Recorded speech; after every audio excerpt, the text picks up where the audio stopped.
Hey up, you alright?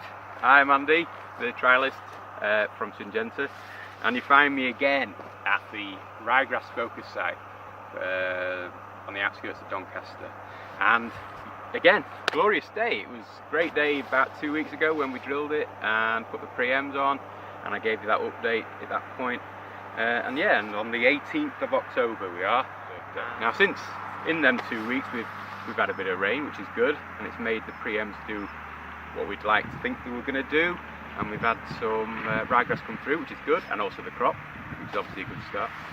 So in the untreated areas we're getting around 50 plants per metre squared.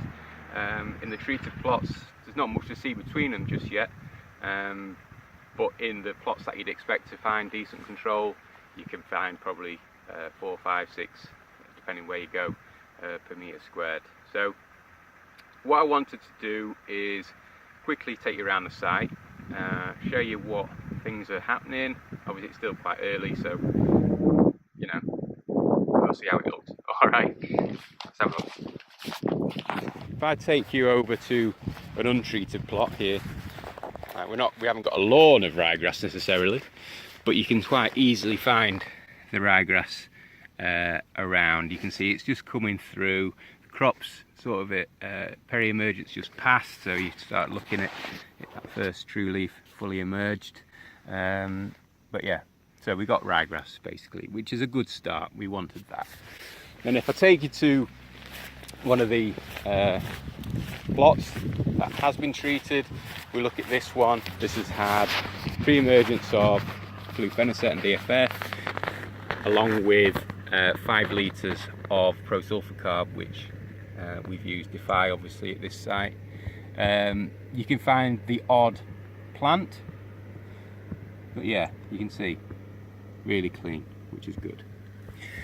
So we can see that pre-emergence herbicides are working. Like I say, you look at the untreated again, I'll take you back, ryegrass coming through. You can, there's probably still a lot more to come through. It's just, since we had that moisture within the 2 weeks, it's just really sparked off things to germinate. And what I was going to take you around was some of the plots that we've got going on. This is the no crop scenario. It is on the headland, so you're going to be expecting to get a bit more ryegrass on this site, but you can see if I get the right angle, you know, where the sun is now, there's a big flush of ryegrass, and where you can see that, that's where that's the untreated within that plot, and obviously the ones where don't have that flush have had a pre-emergence. So these canes that are slapped down the middle, to the right hand side of the video, that's where the pre-emergence will be, and to the left hand side, that's where we'll put the post ends on. Now this is where we're going to be putting our later drill timing. We'll be putting that on, and I don't know, first week, maybe second week in November. And if you look down, you can see just how much ryegrass has germinated within this area. And that, obviously, I'll be glyphosating off before we put the crop in. And then you would like to think that you'll get less ryegrass come through, because obviously we've still got another 2 weeks of germination, stuff to come through, so we'll get hopefully a nice flush of ryegrass, and then we'll see what comes through when we drill the next crop. Now on this side I just put a standard sort of pre-emergence on, because we were just looking to see if there are any differences between, and any grower drilling in the first week of October would put a herbicide on. Now what I'm going to do in this bit is just to highlight the benefits of going later. Yes, there are negatives obviously if you can't put your crop in because it gets wet, but I'm going to spray half of it with pre-emergence, half of it without. So what hopefully that'll show is just, you know, how much of a pre-emergence benefit you get by just glyphosating rather than putting on a pre-emergence and glyphosating off before you drill. So we'll see. So what we've got here is a drilling orientation trial, and what I'm hoping to show is if you drill east to west, is how this plot is I'm showing you, and the rest of the crop that has been in the field, if you drill east to west, you're going to potentially get more of a shading effect on the interrows than you will if you drill north to south. So what I've done 2 plots of winter wheat, which is what you can see there. I've done 2 plots of hybrid barley, bazooka, at 200 seeds per metre squared, and then finally a conventional barley at 350 seeds per metre squared, which is why it looks more thicker than the hybrid. But what I've done is almost to replicate some work I did at Syngenta Field Innovation Centre this year, was to put some light meters in, which is what you can see here is a jam jar, very technical piece of kit, and I put a light meter in there, look, you can see, and what that's capturing is the amount of light onto that logger throughout the day, every day, for as long as I leave it in there.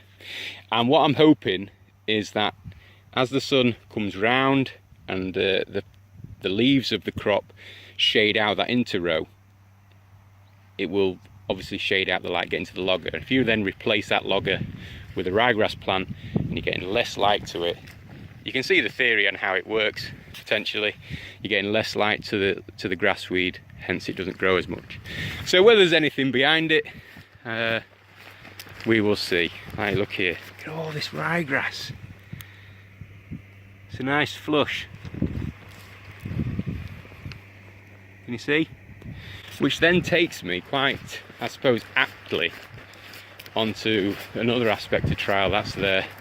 That's here at this site. There it is. There's the other logger in the north to south. Is this trial over here?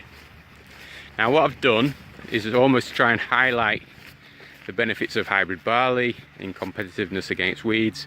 Is I've just drilled 16 strips of winter barley. Yeah, all at the same seed rate, all the same variety, no differences. The only difference I'm going to do is periodically through the year I'm going to be taking them out with Fusillade and leaving the ryegrass. So the only difference also, should have said, is there's these 2 plots here that I haven't drilled. Okay, so what I'm hoping with these first 2 plots that I'm going to take out in 2 weeks' time is that there's potentially some allelopathy effect with the hybrid barley.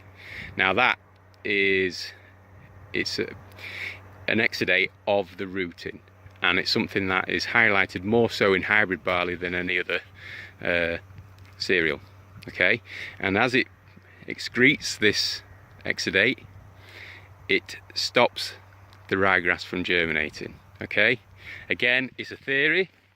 So if we go down and have a look at what things are looking like in these plots, you can see in the no drilled crop, which has got no root exudates going on, it's quite easy to see the ryegrass.